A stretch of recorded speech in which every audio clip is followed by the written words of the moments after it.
본 방송에서 제공하는 투자 정보는 투자 판단에 대한 조언입니다. 방송에서 제공하는 주식의 가치, 가격 상승 및 하락에 대해서는 방송사에서 보장하지 않습니다.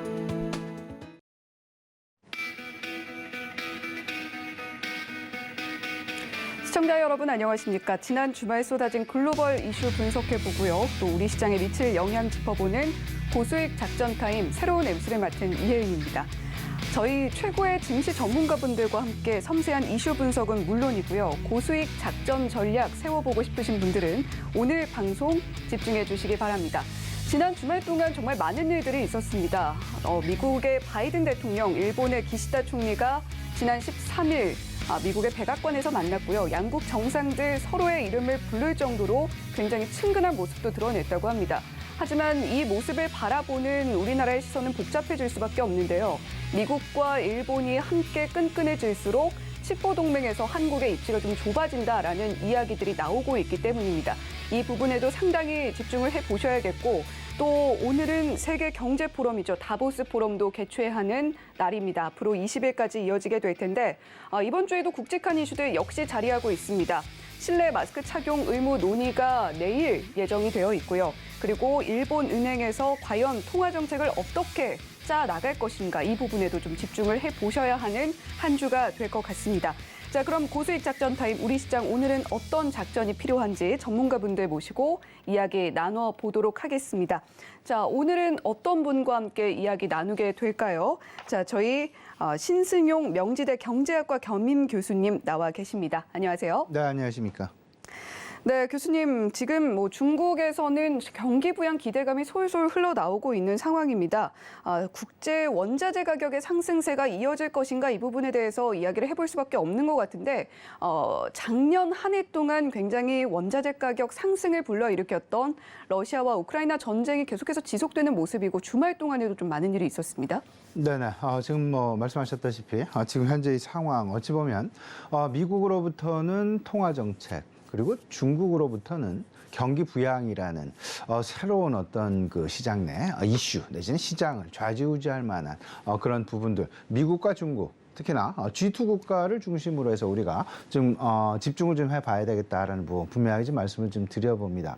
미국의 통화 정책은 다들 알고 계시다시피 어찌 보면 점차 통화 긴축 강도가 둔화되어질 것이다라는 그런 기대감 계속해서 시장 내에 나타나게 되면서 시장에 긍정적인 기대감이 높아지고 있는 반면 한편 이제 그 아시아권에 그리고 이제 세계 공장이라고 할 수 있는 중국 실질적으로 상당 부분 작년 한 해 그리고 작년 한 해 같은 경우 상당 부분 좀 침체 내지는 어려운 부분을 겪었었다. 하지만 이제는 서서히 살아나고 있는 그런 분위기 나타나고 있다라는 부분들.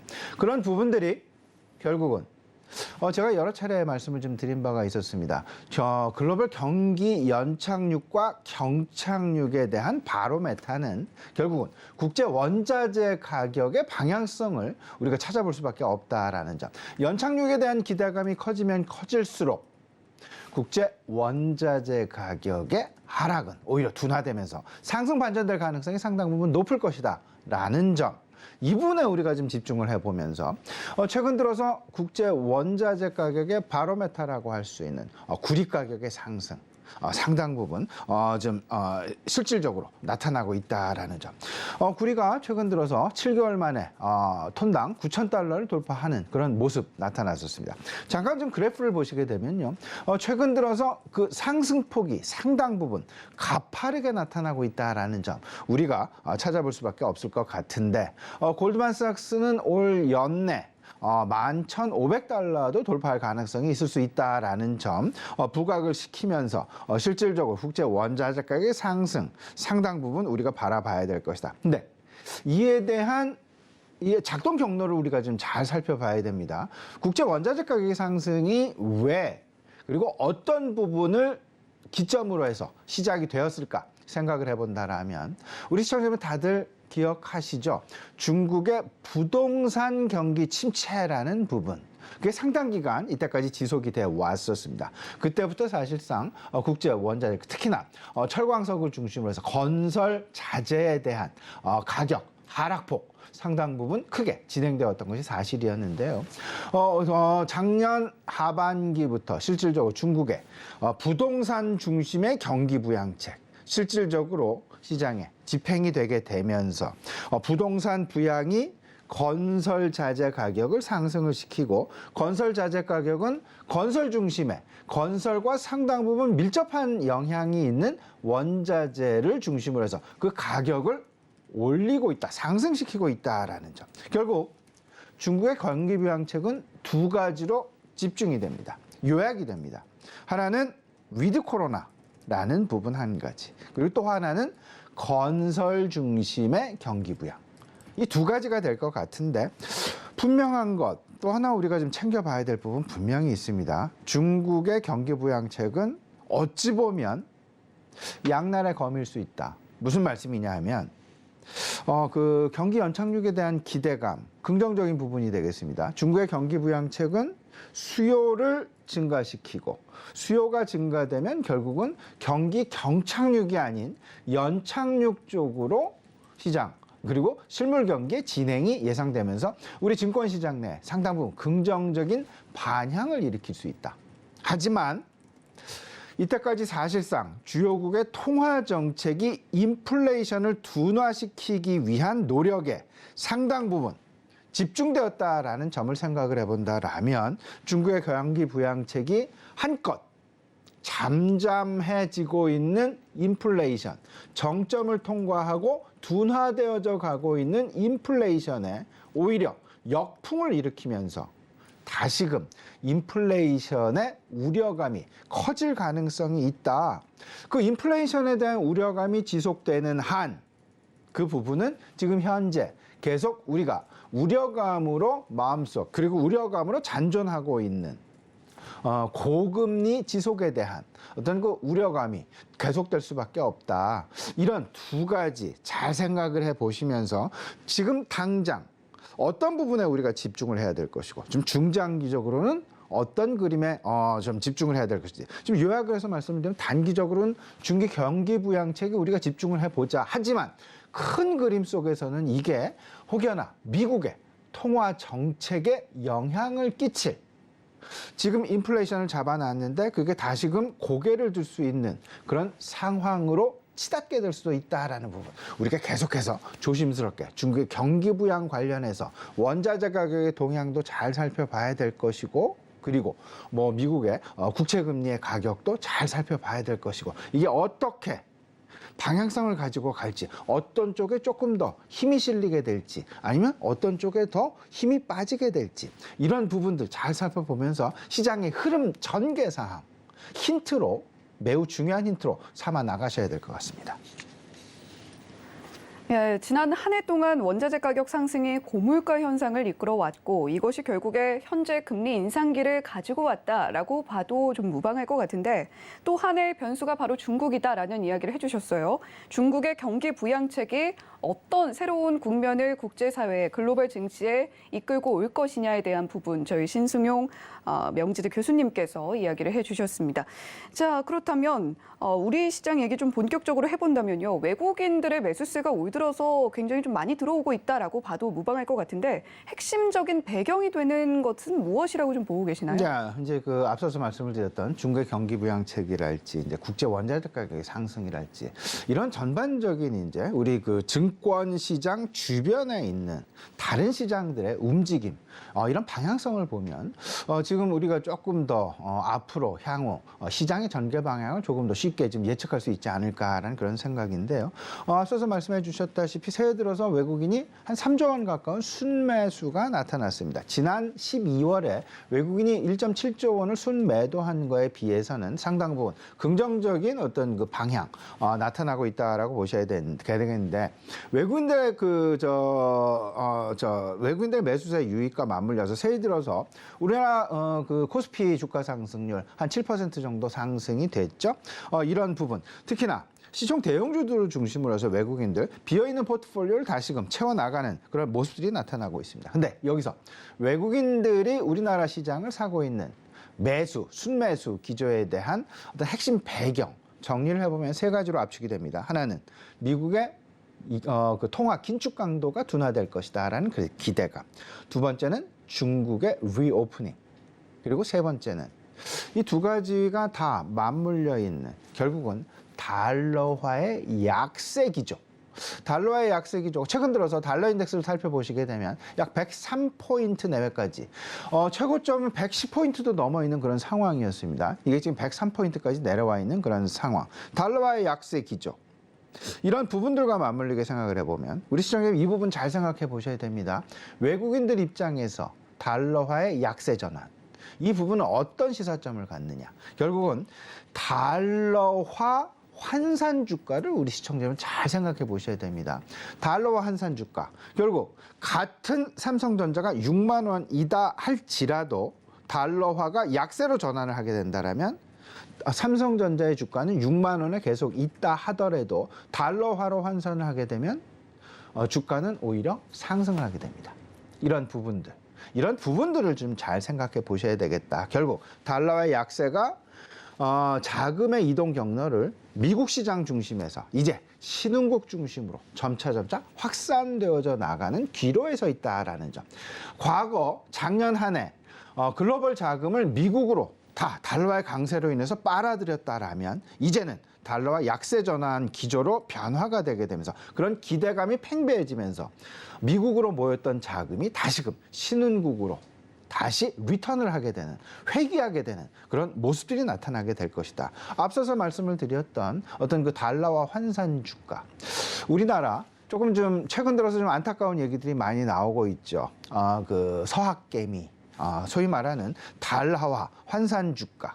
이 부분을 어찌 보면 거꾸로 생각을 해보면 원화 환산 주가. 미국의 테슬라 주가가 122달러입니다. 지금 현재 상황으로. 근데 원화 환산으로 해보시게 된다면 얼마 전 1,400원, 1,350원, 1,400원에 있던 그런 주가에서 그런 원달러 환율에서의 테슬라의 원화 환산 주가와 지금 현재 1,240원대까지 하락해져 있는 그런 원달러 환율을 생각해 보면 가만히 앉아서 테슬라 주가는 122달러라고 그냥 고정을 시킨다 하더라도 가만히 앉아서 원화로 투자한 원화로 환산을 한 테슬라의 주가는 상당 부분 한 10% 이상, 15% 이상 하락되어져 있는 그런 상황이다라는 점. 이 부분이 달러화 환산으로 하게 되면 거꾸로 됩니다.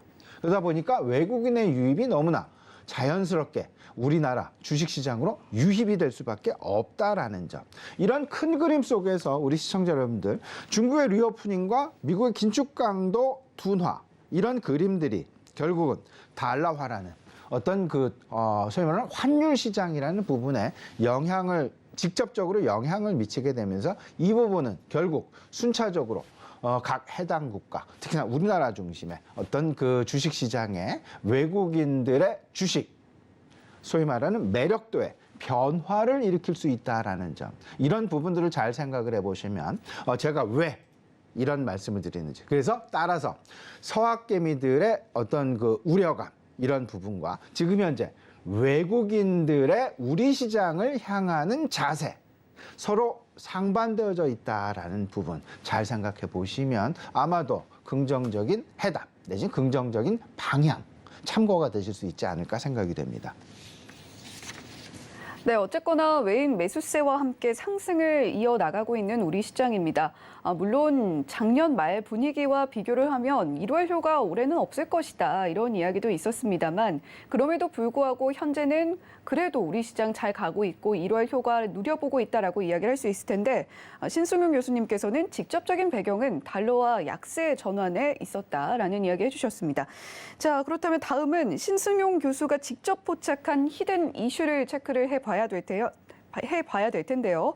자, 지금 고개를 들고 있는 골디락스 낙관론이 좀 나오고 있는 것 같습니다. 골디락스라고 하면 일반적으로 너무 뜨겁지도 너무 차갑지도 않은 딱 적당한 상태를 이야기를 하고 있는데, 자, 지금 작년 4분기에 실적이 이제 속속 발표가 되고 있을 예정이고 또 넷플릭스 같은 경우도 대형 글로벌 증시에서 주요 종목들도 이번 주에 좀 실적 공개를 앞두고 있는데 자, 지금 4분기 실적 둔화 우려감을 극복을 할 수 있을까요? 어떻게 보시나요? 예, 지금 이제 그 두 가지가 사실상 시장 내에서 팽팽히 맞서고 있는 상황이죠. 당장 눈앞에 있는 기업들의 실적 둔화. 하지만 점차 기대감이 나타나고 있는 통화 정책에 대한 완화 기대감. 과연 이 두 가지가 어떤 모습을 보이면서 시장 흐름을 이어가게 만들까? 제 개인적인 판단은 일희일비하는 그런 모습보다는 지금의 어려움이 미래에 대한 희망을 중심으로 해서 상쇄되어질 가능성이 높아질 것이다. 결국 앞서서 말씀을 하셨던 너무 뜨겁지도 너무 차갑지도 어찌 보면 통화당국에서 가장 바라고 있는 소위 말하는 안정상태, 하지만 안정상태 우상향이 지속되어지는 그런 모습일 것이다라는 점. 결국 미국에서는 고물가 극복에 대한 기대, 그리고 고용은 여전히 탄탄하다.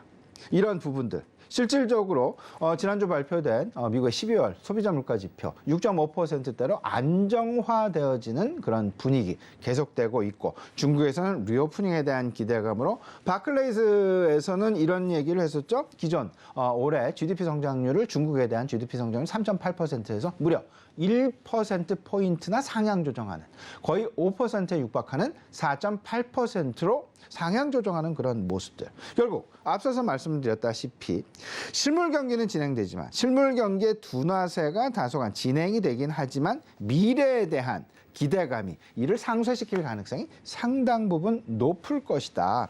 일단 이런 부분들 결국 생각하면 우리가 넘어야 하는 게 그 과정 속에서 기업 실적이라는 부분, 둔화세가 그래도 앞으로의 통화 정책에 대한 기대감으로 상쇄되어지고, 다만 여기서 우리가 염두해야 될 부분은 분명히 하나가 있을 수 있다. 그 하나가 바로 고용 부분일 것이다. 연준도 아직 고용은 상당 부분 탄탄하다. 미국의 재무부도 고용 부분은 상당 부분 탄탄하다. 하지만 그들이 말미에한 부분이 있었습니다. 하지만 고용 부분은 계속해서 우리가 지켜봐야 될 것이다라는 점. 이 부분 최근 들어서 뭐 자동차 산업도 그렇고요, 빅텍 기업들도 그렇고요, 구조조정 부분이 조금씩 현실화되어져 가고 있는 그런 모습, 그런 모습들 속에서 어찌 보면 고용에 대한 긍정적인 기대감이 다시 살아날 시점 정도가 되어야만 실질적인 시장 내 안정화가 추구가 될 것이고, 그 이전까지는 우리가 조금 좀 조심스러운 견지에서 시장을 맞이해야 되겠다. 왜냐하면 앞에서 우리가 말씀을 드린 실적을 넘어서야 되고, 그 기대감이 실적을 100% 채워줄 수는 없습니다. 그 과정들이 계속해서 그 순차적으로 일어날 거기 때문에 과연 우리가 모멘텀을 추정할 것이냐, 안정성장을 추구할 것이냐. 저는 개인적으로 안정성장을 추구해보자. 안정성장, 아직 정상화가 되어져 있지 않은 중국 관련주들, 그리고 정부 정책에 편승하는, 어제 시장에도 사실상 상당 부분 긍정적인 부분이 나타났었죠.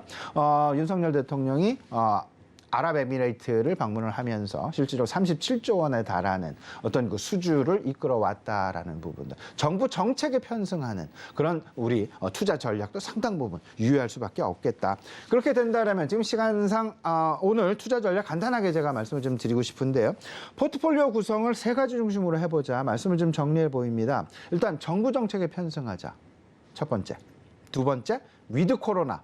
계속해서 일희일비하는 그런 모습들은 보이지만 결국은 갈 것이다. 결국 중국 위드 코로나 전환을 하면서 계속 이끌어갈 수밖에 없다라는 점. 특히나 전인대, 3월 초에 있을 전인대를 기점으로 해서 상당 부분 긍정적으로 반향될 그럴 가능성 높다라는 기대감을 가지고 중국 관련주들은 저점 매수 관점에서 계속 하는 것이 좋겠다. 다만 세 번째입니다. 지금 현재 나타나고 있는 기업 실적과 관련된 변동성은 조심하자. 종목별 차별화, 업종별 차별화, 이 부분에 대한 조심은 계속해서 해 나가자라는 점. 우리 시청자 여러분, 이 부분, 이 세 가지만 전체적으로 염두에 보시면 아마도 나의 포트폴리오, 나의 수익률, 긍정적인 수익률을 만들어 나가실 수 있는 계기가 되지 않을까 말씀드립니다.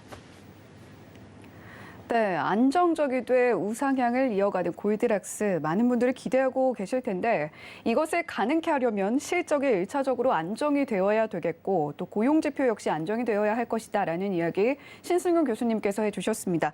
자, 더불어서 오늘장 고수익 작전까지도 함께 제시를 해주셨는데요. 세 가지 유념해서 한번 지켜보자라는 이야기 해주셨습니다. 중국의 위드 코로나 이슈들 계속해서 이어지고 있는데 이 부분이 어떻게 시장에서 양날의 검으로 작용할 것인가, 이 부분 부분을 포함해서 세 가지 짚어주셨으니까요. 오늘장 장전 전략 짜실 때 각별하게 참고해 주시면 좋겠습니다.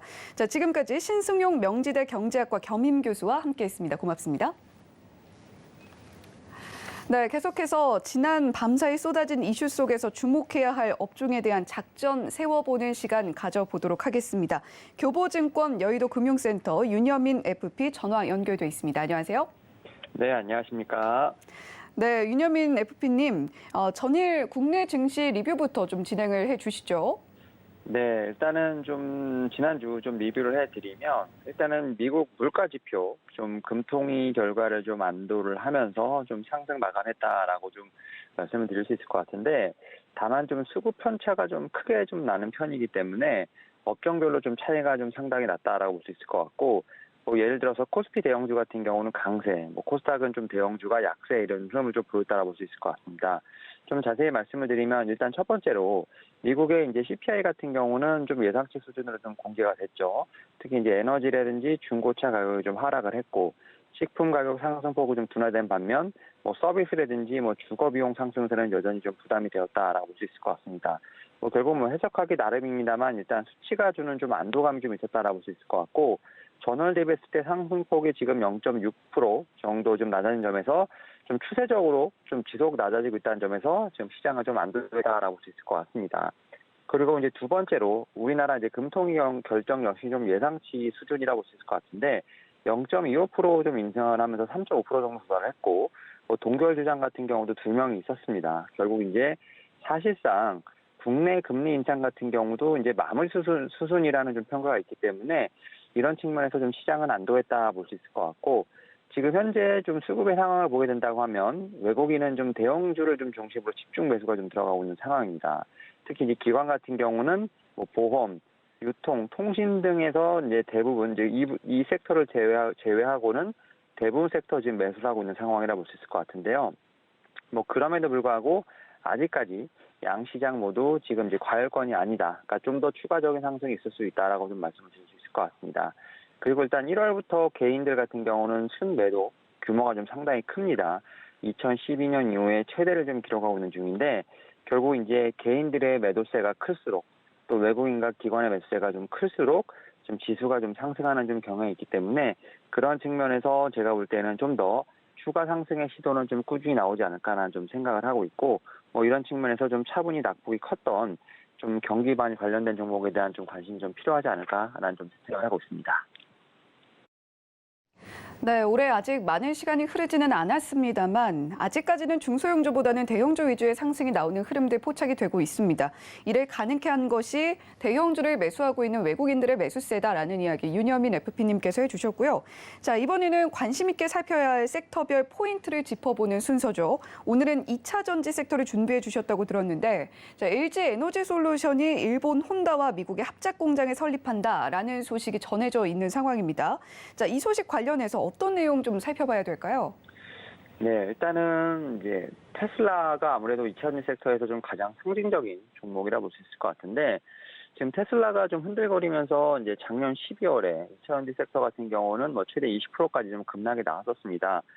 다만 이제 테슬라의 주가로 어느 정도 좀 안정을 좀 찾아가는 모습들 뭐 최근에 보게 된다고 하면 이제 재고가 많다 보니까 이제 할인을 하는 어떤 그런 행사까지도 나오는 상황인데 이런 측면에서 2차전지 섹터 같은 경우는 좀 투자를 계속하고 있다라고 보실 수 있을 것 같습니다. 특히 이제 올해 경기 불황에 대한 얘기가 많이 나오고 있는 상황에서 투자를 계속 이어간다. 결국 이 얘기는 좀 성장 섹터로서의 어떤 중심 섹터가 되지 않을까라는 좀 예상을 하고 있고 그런 측면에서 좀 대장주라 볼 수 있는 좀 LG 에너지 솔루션 행보가 좀 상당히 지금 이제 인상적이라고 볼 수 있을 것 같은데 일단 지난주에 좀 발표가 나왔었습니다. 특히 이제 일본 완성차 업체 혼다와 함께 미국의 합작 공장을 설립할기로 발표를 했는데 투자 금액이 뭐 5조 4천억 정도 되고요. 그 다음에 이제 2025년 말 양산을 좀 목표로 하고 있는 상황인데 어떻게 보면 지금 한국 배터리 업체가 일본 완성차 업체와 지금 첫 전략적 협력 사례라 볼 수 있을 것 같고 지금 이제 미국 오하이오 주 쪽에 지금 건설될 것으로 보이고 있는데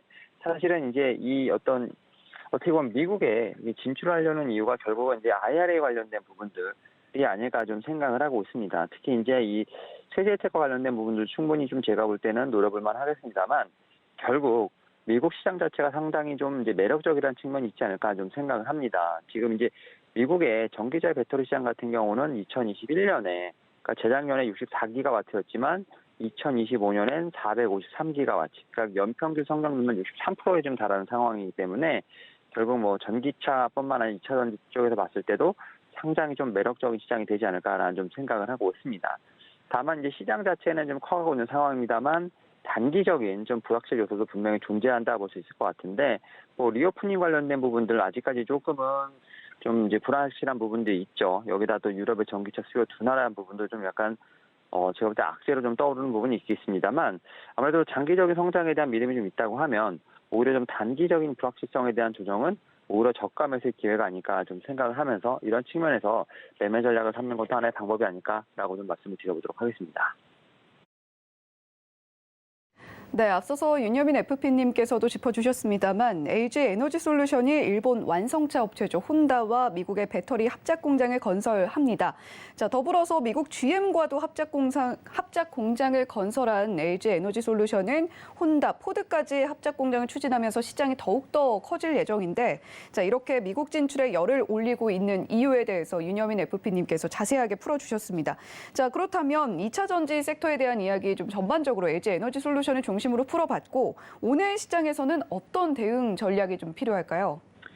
예, 지난 주말 좀 미국 시장에 대한 좀 말씀을 드려보면 일단은 좀 상승 마감을 했죠. 이런 부분이 좀 우리나라 시장에 조금은 좀 훈풍이 불지 않을까 좀 생각을 하는데 일단 미국 같은 경우 좀 뭐 어떻게 보면 실적에 대한 분명히 부담도 있습니다만 물가가 어느 정도 잡힌다는 안도감, 그다음에 완만한 침체에 대한 전망이 나오면서 상승 마감했다라고 볼 수 있을 것 같고 S&P 500 지수가 좀 상당히 좀 눈여겨봐야 되는 부분인데요. 최근에 200선을 좀 돌파하는 모습 좀 나왔습니다. 특히 이제 골드만삭스 같은 경우는 증시 상승에 대한 전망을 하면서 뭐 S&P 500 같은 경우 4,200에서 4,300까지는 추가 상승이 나오지 않을까라는 좀 예측을 하고 있는 상황입니다. 결국 뭐 이런 측면에서 뭐 상승에 대한 부분들 좀 눈여겨봐야 되지 않을까 좀 생각을 하고 있고 앞에서 말씀드렸던 것처럼 우리나라 같은 경우도 뭐 CPI라든지 금통위 같은 좀 중요한 일정이 지난주에 좀 마무리되면서 사실은 이제 2월 FOMC 전까지는 좀 실적에 대한 부분들이 좀 주목되지 않을까라는 좀 생각을 하고 있습니다. 물론 이제 올해 실적 전망 쉽지 않습니다. 뭐 금리가 좀 높아졌고 이런 측면에서 실적 쇼크도 좀 가능하다라고 볼 수 있을 것 같고요. 특히 이제 국내 기업들 대부분이 좀 예상치와 좀 오차가 크게 좀 실적이 나올 것으로 보이고 있기 때문에 그만큼 실적 전망에 대한 부분들은 어렵지 않을까라는 좀 생각은 합니다. 다만 좀 이러한 좀 실적 쇼크에 대한 인식들이 좀 어느 정도 주가에는 좀 반영이 돼 있다라는 부분은 좀 제가 볼 때 참고할 만한 자료가 아닐까 좀 생각을 하는데 삼성전자라든지 LG전자 같은 경우는 실적 발표 이후에 오히려 좀 반등을 하고 있는 상황을 볼 수 있을 것 같고 결국 이제 증권가에서도 그렇고 뭐 바닥권에 대한 점, 그다음에 경기 저점이 한 2분기에서 3분기라는 점이 좀 분석이 되고 있기 때문에 이런 측면에서 주가는 좀 선반영을 하면서 오히려 상승 추세에 대한 부분을 좀 모색하고 있지 않나라는 좀 생각을 하고 있습니다. 결국 뭐 CPI 같은 경우도 이러한 좀 기대감을 어느 정도 지지해주는 요인이 아닐까 좀 생각을 하면서 제가 볼 땐 적어도 연속적으로 급락하는 흐름은 나오지 않을 것이다라는 생각이 들고 있고 제가 볼 때 섹터별로 좀 반등의 시도는 계속 나올 것으로 보이고 있는 부분이 있기 때문에 일단은 이번 주 같은 경우는 어떻게 보면 좀 강력한 모멘텀이 있다기보다는 개별적인 실적에 대한 부분에서 좀 증시가 좀 반응하지 않을까라는 좀 생각을 하고 있습니다. 최근 200일선을 돌파한 S&P 500 지수 특별히 눈여겨보자라는 이야기 해주셨고요. 올해 실적 전망이 전반적으로 조금은 어두운 만큼 컨센서스와 얼마나 부합하는 실적을 보여줄 것인지와 같은 실적에도 좀 눈여겨보자라는 이야기 윤여민 FP님께서 해주셨습니다. 자, 지금까지 교보증권 여의도 금융센터 윤여민 FP와 함께했습니다. 오늘 말씀 고맙습니다. 네, 감사합니다. 네, 계속해서 이번에는요. 인베스팅 코리아 이동훈 수석 연구원님과 함께 국내 증시 작전 세워보겠습니다. 자, 연구원님 안녕하세요. 네, 안녕하십니까? 네, 오늘 이동훈 연구원님이 포착한 국내 증시 이슈는 무엇일지 상당히 궁금해집니다. 어떤 내용인지 자세히 분석해 보도록 하겠고요. 또 오늘 시장에는 어떤 영향을 미칠 것인지조차 함께 살펴보도록 하겠습니다. 자, 먼저 지난주 미국 시장, 국내 시장 흐름 중에서 짚어봐야 할 포인트들 짚어주신다고요. 네, 일단 말씀드려볼까요? 지난주 미국의 CPI 결과가 미 증시에 미치는 긍정적인 영향은 제한적이었었죠. 저는 그렇게 판단이 되어지고요. 주거비 포함 서비스 품목의 물가가 지난달에 비해 상승폭을 확대했다라는 점 또한 인플레이션 고착화 우려를 떨쳐내기 어렵게 만들었습니다. 하지만 임대료, 지난해 1, 2분기 중 피크아웃을 했습니다만 CPI에 반영되는 시차가 약 1년임을 고려했을 때 주거비 하락은 시간 문제라고 보는 것이 타당해 보이겠습니다. 결국 에너지, 서비스 등 주요 품목들의 인플레이션은 하락 추세를 형성할 것이다라고 보는 것이 적절해 보이고요. 향후 증시 방향성, 관건은 올해 안에 금리 인하를 둘러싼 시장의 연준의 괴리, 얼마만큼 좁혀질 것인가가 관건이 될 것으로 보여집니다. 다른 연준 위원들의 발언을 지켜볼 필요도 있겠고요. 2월 FOMC까지 아직 시간이 남은 만큼 0.25% 인상을 기정사실화하기에는 시기상조라고 보여집니다. 지난주 국내 증시, 미국의 12월 CPI 하락으로 원달러 환율 급락 등으로 호재성 재료에 힘입어 양호한 흐름을 보여주었습니다. 다만 미증시와 마찬가지로 선반영 인식이 있는 재료라는 점을 고려해 본다면 상당은 제한적일 것이다라고 분석이 됩니다. 현재 인플레이션보다 중앙은행 정책에 대한 민감도가 높습니다. 13일 한국은행이 기준금리를 0.25% 올렸는데요. 사상 첫 7번째 연속 인상한 발표였습니다. 한국은행 기준금리 인상이 물가 안정에 중점을 뒀죠. 소비자 물가가 상승률이 여전히 5%에 이를 정도로 물가가 불안하기 때문인 겁니다. 지난해 12월 소비자 물가 지수는 1년 전보다 5% 정도 올랐고요. 상승률이 같은 해 7월 6.3% 정점으로 떨어졌지만 5월 이후에 8개월째 5%대 이상을 유지를 하고 있습니다.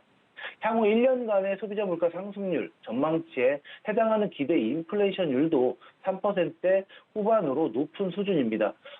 지난해 12월 14일 미국 연준의 빅스텝으로 1.25%포인트까지 떨어진 한국과 미국의 기준금리 차이, 한국은행 인상 결정의 주요 배경으로 꼽혀집니다. 1.25%, 2000년 10월 1.5% 이후에 두 나라 사이 가장 큰 금리 역전폭입니다. 1.2%, 2000년 10월 이후 1.5% 이후에 두 나라 사이의 큰 역전폭이 달러와 같은 기축통화가 아닌 원화 입장에서 기존금리가 미국보다 크게 낮아진다면 외국인 투자 자금이 빠져나가고 원화 가치가 떨어질 위험이 커진다는 이유이기 때문입니다. 네, 지난주에 있었던 이 한국은행의 금통위 일정 그리고 미국의 12월 소비자 물가지수 CPI와 관련해서 자세한 이야기 짚어주셨습니다. 자, 아무래도 말씀해 주신 것처럼 한미 간 금리 차이가 한국은행에서 7번을 연속으로 금리 인상을 하는 그런 결정을 내리게 된 배경이라고도 보여진다라는 이야기도 해주셨고요. 자, 이번에는 개장 전에 살펴야 할 이슈에 대해서도 좀 자세하게 짚어보도록 하겠습니다. 국제 유가가 상승하는 원인과 관련해서 수혜 업종에는 어떤 게 있을지도 이야기해 주신다고요. 네, 미국 뉴욕 상업거래소에서 국제유가가 미 CPI 소비자 물가지수 둔화 및 달러와 약세 등으로 인해 상승을 했었죠. 미 노동부는 지난해 12월 CPI가 전년 동월 대비 6.5% 상승을 했다고 발표를 했고요. 전월 대비로는 0.1% 하락을 했는데요. 이는 11월에 전월 대비 0.1% 상승, 전년 동월 대비 7.1% 상승과 비교해서 크게 둔화된 수준으로 시장 예상치에 부합하는 수치입니다. 아울러 변동성이 큰 음식과 에너지를 제외한 근원 CPI도 전년 동월 대비 5.7% 상승을 하면서 시장 예상치에 부합했습니다. 이에 연방준비제도의 공격적 긴축에 대한 우려가 완화가 됐고요. 달러 인덱스도 큰 폭으로 하락하는 모습입니다. 중국의 원유 수요 증가 기대감도 커진 점이죠. 국제유가에 긍정적으로 작용을 하고 있습니다. 마켓워치에 따르면 중국의 올해 원유 수요 회복이 기대가 되고요. 중국이 올해 전 세계적으로 늘어날 원유 수요분인 하루 170만 배럴의 50%가량을 담당할 것으로 추정을 하고 있습니다. 이와 같은 소식으로 S-오일, GS, 흥부석유 등 정유, LPG, 액화 석유가 스테마 등이 상승하는 모습을 보여주었습니다. 네, 지금 정유, LPG 테마가 상승하는 모습들 보여주고 있다라는 이야기 해주셨고요. 이런 부분들이 수혜 업종으로서 움직일 가능성이 있다라는 점도 짚어주셨습니다. 자, 그렇다면 현재 상황에서 살펴볼 만한 종목 구체적으로 또 짚어주신다면 어떤 것들이 있을까요? 네, 오늘 시총이 좀 무거운 종목이죠. 오늘 가지고 온 종목 GS입니다. GS그룹의 지주회사죠. 자회사를 통해 자원개발, 에너지, 유통사업, 녹색성장 사업 등을 영위하고 있고요. 상장사로는 GS리테일, GS글로벌을 비롯해서 에너지, 스포츠, EPS, ENR을 자회사로 보유를 하고 있고요. 정유업체 GS칼텍스를 손자회사로 보유하고 있습니다. GS에너지가 주도하는 가운데서 GS, EPS, 글로벌, 대부분 종속법인들의 실적 호조세가 마무리되고 있습니다. 지난해 3분기를 정점으로 실적 모멘텀은 빠르게 둔화될 전망입니다. 최근 GS의 매출액이 큰 폭으로 증가한 것은 매출 비중이 높은 에너지, 리테일, 글로벌이 전년 동기 대비 각각 26%, 7.2%, 31.6% 증가한 가운데 나머지 자회사들의 전반적 매출 호조 때문입니다. 외형 성장에 비해 지난해 결산기에 비해서 이익이 감소한 이유, GS리테일, 글로벌 등의 증액에도 불구하고 영업이익 비중이 큰 에너지 발전 자회사들의 실적 둔화 때문입니다. 최근 원달러 환율의 하락, 국제유가 하락으로 거기에 자회사들의 실적 기대감으로 인해 주가가 상승하는 모습을 보여주고 있습니다. 전일 종가를 기준으로 GS의 매수가 122평의 저항 라인 44,000원에서 45,000원 부분이고요. 목표가 61평을 돌파를 해준다. 단기적 전고점인 49,000원도 노려볼 수 있겠고요. 손절가는 241평 지지라인 43,500원을 제시해 보겠습니다. 시총이 4조가 넘는 엉덩이가 굉장히 무거운 종목일수록 장기적인 투자 또 좋겠지만 상승 추세를 보일 때 단기적 접근으로 현재에서는 수익 실현을 하시는 게 괜찮아 보입니다. 오래 보고 가져갈 종목은 아닙니다. 지금하고 같은 주가 흐름이 보여진다면 52주 신고가까지도 바라볼 수 있다고 저는 판단이 됩니다. 네, 수혜 종목으로 기대되는 GS 이야기를 해주셨습니다. GS 같은 경우는 시총은 굉장히 무거움에도 불구하고 현 시점에서는 장기적으로 끌고 가기보다는 단기적으로 지켜보면서 52주 신고가도 바라볼 수 있는 그런 종목이다라는 이야기 해주셨습니다. 자, 이렇게 주목해 볼 만한 종목까지 짚어주셨는데 오늘 시장에서 어떤 대응 작전이 필요할지도 짚어주신다고요. 네, 금요일 미증시 소비 심리 지표 개선에 힘에 입어서 상승했던 점은 우리 증시에 긍정적 영향을 보여줄 것으로 생각이 되고요. 특히 테슬라의 가격 인하, 가격 경쟁이 치열해질 수 있기 때문에 전기차 완성차 업종은 부진을 할 겁니다. 2차 전지 업종 등이 강세를 보이면서 관련 종목들의 상승 탄력을 받을 것으로 예상이 되어지고요. 앞으로 미국 기업들의 실적 발표들을 감안을 했을 때 4분기에 이어서 1, 2분기에도 기업 이익이 마이너스를 기록할 것으로 보여집니다만 3, 4분기에는 크게 개선될 수 있다는 점이 부각이 되고 있습니다. 하반기에 경기에 대한 기대 심리를 높이고 있다는 점 또한 긍정적으로 보여집니다.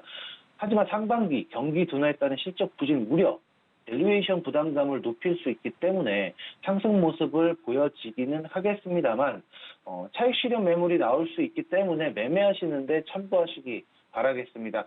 우리 증시 전거래일 미증시 상승과 커플링 현상을 보여주는 흐름을 예상을 해봅니다. 전일 윤석열 대통령 아랍에미리트 원전 300억 달러 투자 결정 소식이 들려왔었죠.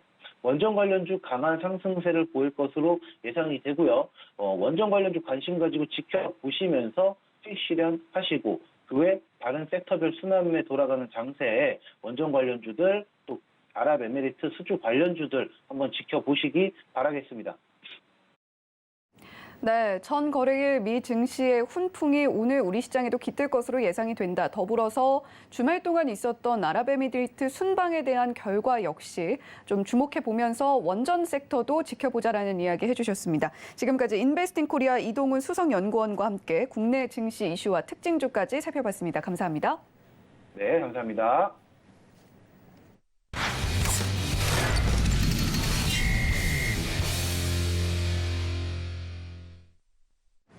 네, 이번에는요, 글로원 파트너스의 이성웅 이사님과 함께 국내 증시 작전 세워보도록 하겠습니다.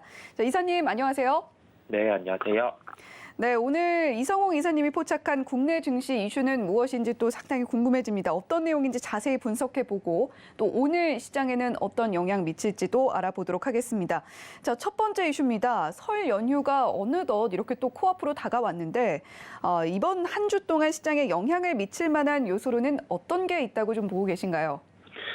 최근 우리가 연말 시장 그리고 연초 시장을 연결해 봤을 때 연말 시장에서는 연초에 개별주의 강세 가능성을 높게 대부분 바라봐 왔었고 시가총액 상위주 같은 경우는 4분기 실적 기점으로 반응이 있을 수 있다라는 언급이 대부분이었습니다. 저 또한 시장을 바라볼 때 그런 관점으로 넘어왔었는데 시장의 반응 같은 경우는 개별주의 강세보다는 맨 처음 낙폭과대주 쪽, 대표적으로 자동차 업종, 그다음에 2차 전지 양극재 같은 경우가 우선 강세를 나타냈었습니다. 그리고 나서는 시장은 이어서 과연 업황이 부진한 상황에서 어떤 트리거를 통해서 주가가 반등이 나타날까라고 했던 대형 IT주들 같은 경우도 삼성전자의 감산 가능성이 부각이 될 때 한 단계 주가가 상승을 하는 모습 우리가 볼 수가 있었습니다. 그리고 뒤이어서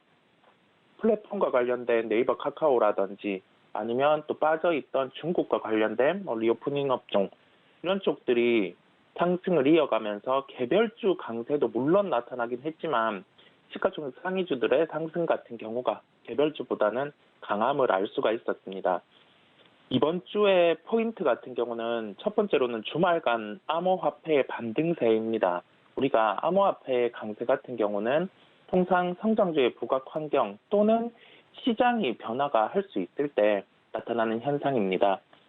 암호화폐 같은 경우는 수요에 대한 부분의 부족, 그 다음에 과연 이 거래소 같은 경우도 신뢰를 할 수 있을까라는 시각이 부각이 되면서 조정이 많이 나온 상황이었는데 주말간 이러한 반등 같은 경우가 성장주의 강세까지 이어지는지 우리는 살펴볼 필요가 있겠습니다. 두 번째로는 신고가 업종 같은 경우를 체크를 해볼 필요가 있겠는데 캐터필러, 퍼스트솔라, 라스베가스 샌즈와 같이 각각 건설기계 쪽, 태양광 업종, 그다음에 리오프닝단 이쪽 같은 경우가 신고가를 이어가는 모습이었습니다. 실적을 기반으로 한 건설기계, 그다음에 여기에 연결해서 증설과 관련된 부분이 공급에 대한 오버를 이끄는 게 아니라 수요를 충족시킬 수 있는 요인으로 부각되는 태양광 모듈 쪽, 마지막으로 우리가 리오프닝과 관련된 부분은 중국 같은 경우에 그 연속성 여기에 더해져서 지금 소비의 진작 부분을 터치를 하는 이유가 수요의 회복 그 부분이 있어야 되기 때문에 중국이 지금은 리오프닝을 단행을 하는 것으로 보이고요. 춘절 이후 그다음에 양회 이런 기점에서 추가적인 경기 부양도 가능하다는 점에서 우리는 이 시점에서 생각을 해볼 점은 실적 기반 4분기 실적 중심으로 해서 이제 대형주 같은 경우가 실적의 조정이 이루어지고 나서는 주가 같은 경우가 한 차례 더 반등의 가능성이 높다는 점이겠고요. 미국의 신고가 또는 자금이 몰리는 쪽과 연결해서 대표적으로 건설기계, 태양광, 중국 리오프닝 관련해서는 시세의 지속성이 있음을 염두에 두고 좀 긍정의 시각으로 바라봐야 하겠습니다. 네, 주말 동안 암호화폐가 좀 반등하는 모습들을 시장에서 살펴볼 수가 있었고 또 미국 시장에서는 태양광, 그중에서도 태양광 모듈 관련 종목들의 상승이 눈에 띄었다라는 이야기 해주셨습니다. 자, 따라서 리오프닝, 건설기계, 태양광 업종에 집중을 해보자라는 이야기 이성웅 이사님께서 이야기를 해주셨고요. 자, 그렇다면 현재 상황에서 살펴볼 만한 종목들은 어떤 게 있는지도 한번 짚어주시죠. 네, 종목은 우리가 원자력과 관련된 부분이죠. 아랍에미레이트와 수주의 가능성 부분이 열렸고 그에 따라서 미리 상승했던 종목들 같은 경우는 오늘 변동성이 클 수 있어요. 그럼에도 불구하고 우선은 좀 테마적인 요소를 가진 종목을 준비를 해놓으면 업종의 변동성이 커질 때도 이 변동의 파고를 딛고 수급이 몰리면 한 차례 시세 상승이 더 가능하기 때문에 언급을 드리게 되었습니다. 종목은 에너토크라는 종목을 말씀드리겠고요. 원자력과 관련된 부분의 테마는 시장에서 기다려왔던 건 우선은 아랍에미레이트의 수주의 가능성 부분, 이 부분의 현실화였는데 지금 특정 어느 정도로 수주를 한다라는 점이 확정이 되지는 않았지만은 우리나라와 아랍에미레이트 간의 전체적인 산업에 대한 수주 규모는 이제 구체화되었습니다. 그렇다 보니까 오늘 같은 경우는 미리 상승한 종목들은 좀 변동이 있을 수 있어요. 그럼에도 불구하고 연속적인 수주가 나온다고 하면 원전과 관련된 테마가 이제는 부각 가능성이 있다고 보이고요.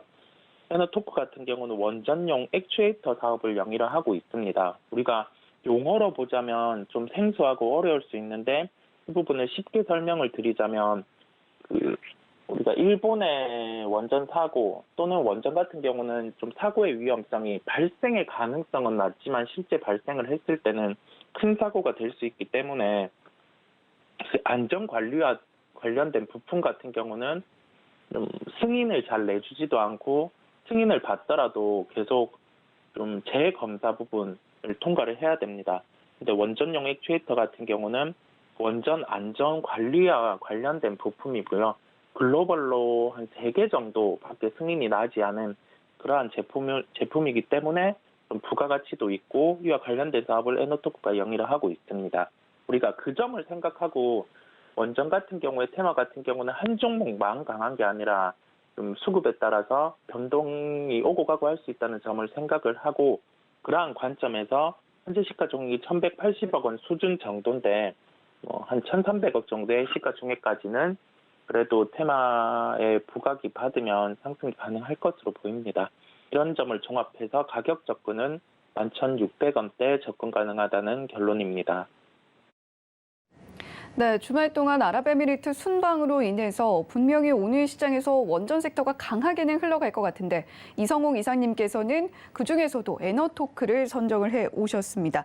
자, 그렇다면 다음 이슈도 바로 만나보도록 할게요. 수급 흐름을 통해서 주목해 볼 만한 주요 접근할 만한 업종을 추려본다면 원전 섹터 외에 어떤 게 있을까요? 네.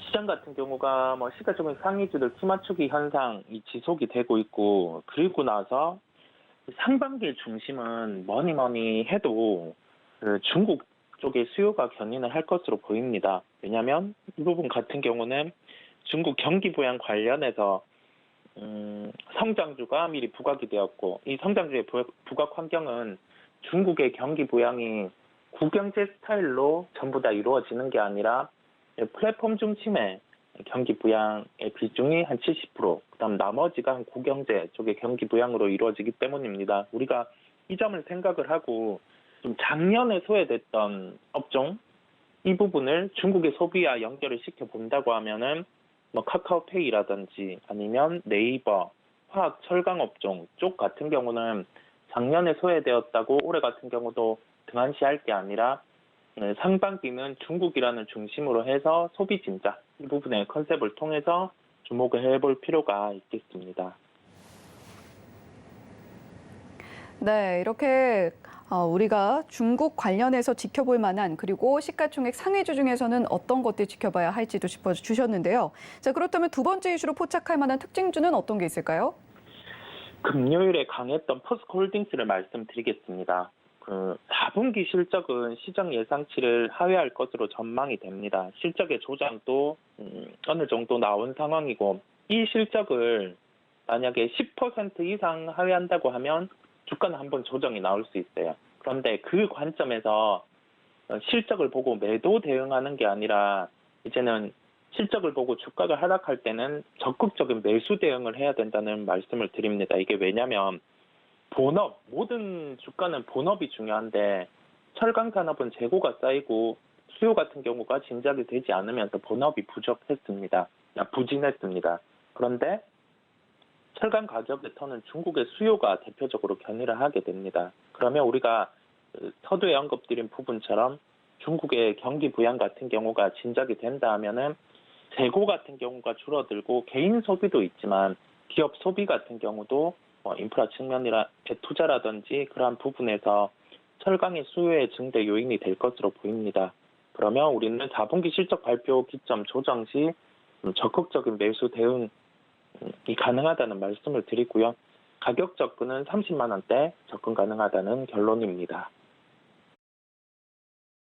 에너토크에 이어서 이성욱 이사님께서 포착한 특징주는 포스코 홀딩스였습니다. 지금까지 글로벌 파트너스의 이성욱 이사님과 함께 국내 증시 이슈와 특징주까지 살펴봤습니다. 감사합니다. 네, 감사합니다. 네, 고수익 작전 타임 이것으로 좀 마무리해 보도록 하겠습니다. 본 방송에서 제공해드리는 정보는 투자 판단에 대한 조언일 뿐 해당 종목의 가치와 수익률을 보장하지는 않는다는 점 말씀드리면서 여기서 인사드리겠습니다. 시청해주신 여러분 고맙습니다.